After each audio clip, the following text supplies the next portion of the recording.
مسلمانوں ایسی صورت میں یہ روایت دو حال سے خالی نہیں، یا تو کوفیوں نے اسے وضع کر کے جناب حشام کی جانب منسوب کیا ہے، یا پھر واقعاتاً حضرت حشام پر عراق کی آب و ہوا نے اتنا گہرا اثر ڈالا کہ انہیں دنیا اور آخرت اور رتبہ رسول کی خبر تک نہ رہی۔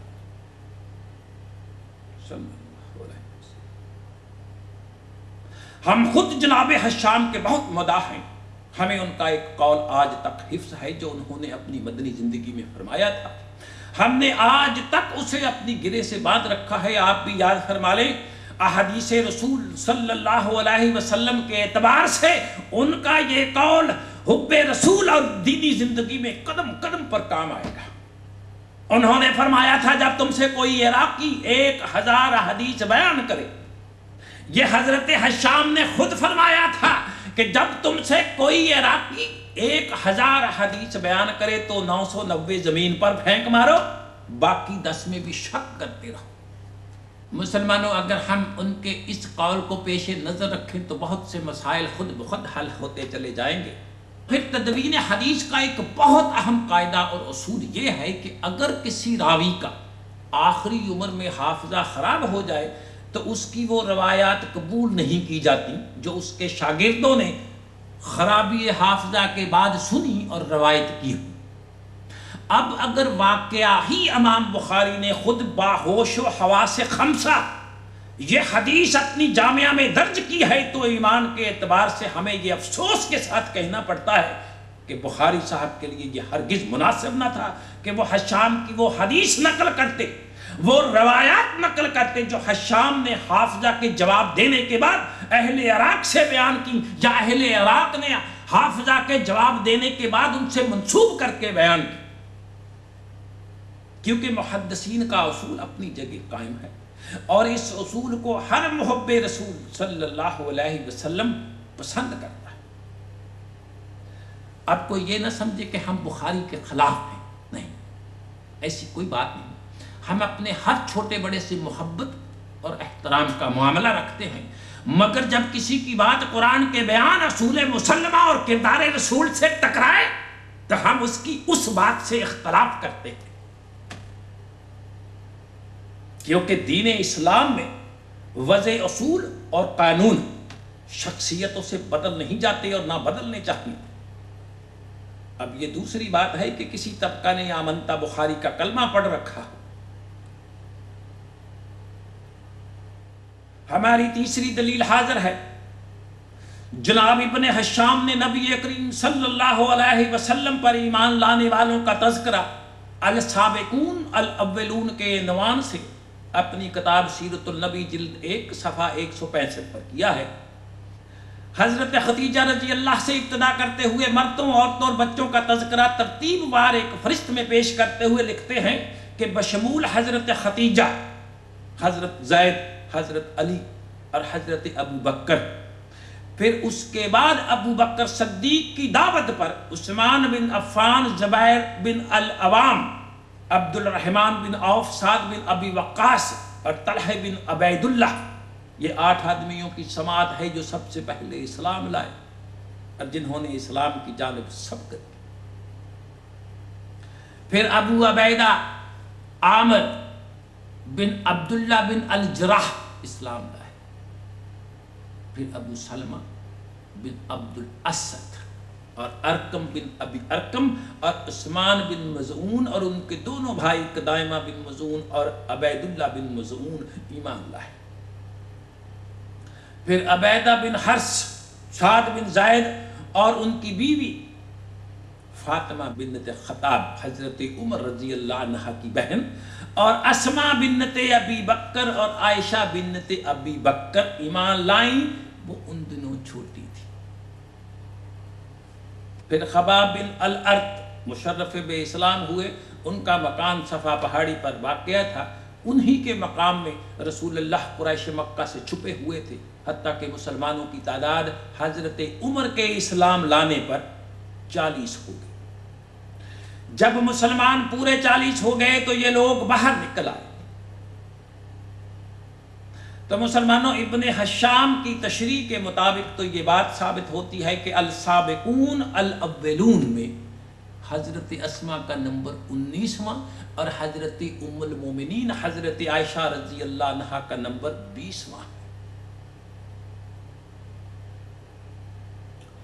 پھر حافظ ابن کثیر البرتہ النبویہ صفحہ 452 پر رقم تراج ہیں کہ ابن اسحاق نے ترتیب وار ان اصحاب کے نام گنوائے ہیں جو ابتدا میں اسلام لائے.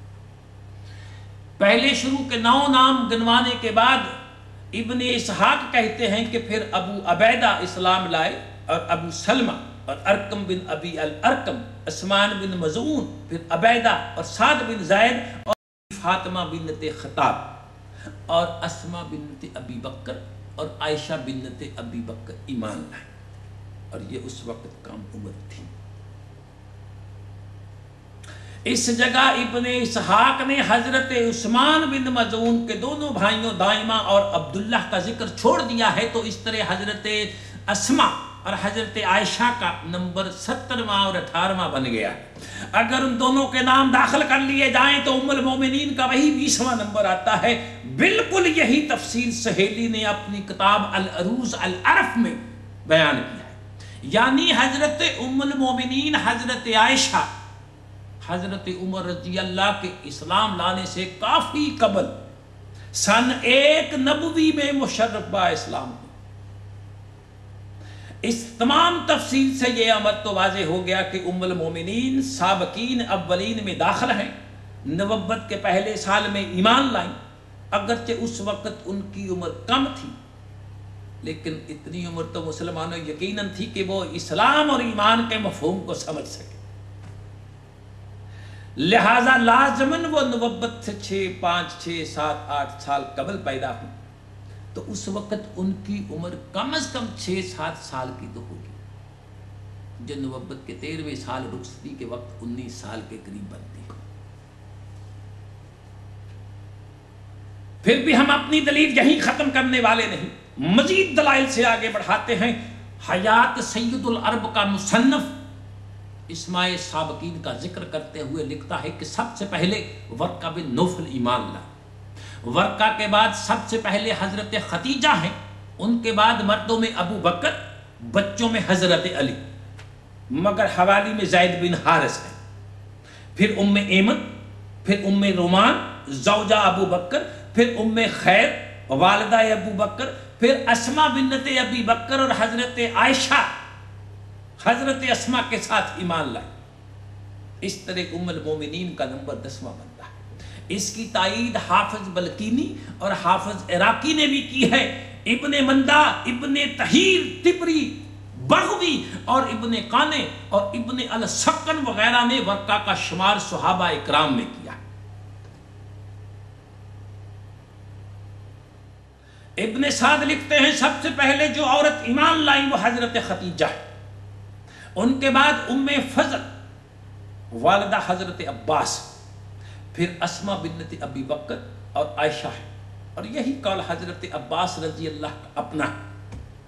لیکن صد افسوس کہ وہ حضرات جو حشام کی روایت کا شکار ہوئے، انہوں نے اس کی تردید کرتے ہوئے لکھا کہ اس وقت تک تو ام المومنین پیدا بھی نہ ہوئی تھی. سب سے زیادہ افسوس حضرت شبلی مرحوم پر ہے کہ جنہوں نے اپنی سیرت النبی میں سابقین اولین کی فہرست میں خاندان حضرت ابو بکر کے کسی فرد کا ذکر تک نہیں کیا.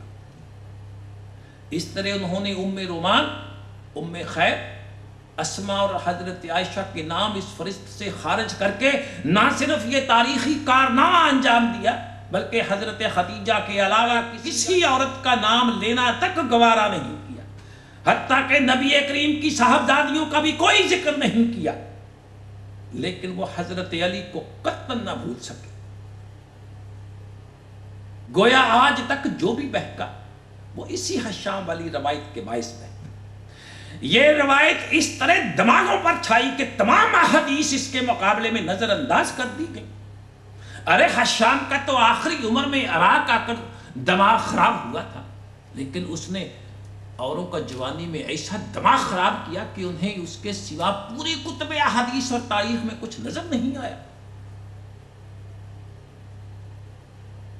ہماری چوتھی دلیل یہ ہے کہ ولی الدین خطیب اپنی کتاب مشقوات الکمال فی الاسم الرجال میں رقم تراز ہیں کہ حضرت اسماء عبداللہ بن زبیر کی والدہ ہیں، مکہ میں ابتدا میں اسلام لائیں، کہا جاتا ہے کہ 17 افراد کے بعد ایمان لائیں۔ وہ اپنی بہن عائشہ سے 10 سال بڑی تھی، اپنے بیٹے کی شہادت کے 10 دن بعد وفات پائی، اور یہ وقوعہ مکہ مکرمہ میں سن 73 ہجری میں واقعہ ہوا۔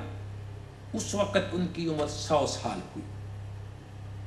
حافظ ابن حجر تقریب التہذیب صفحہ 565 میں لکھتے ہیں اسماء 100 سال زندہ رہی، سن 73 ہجری میں انتقال ہوا۔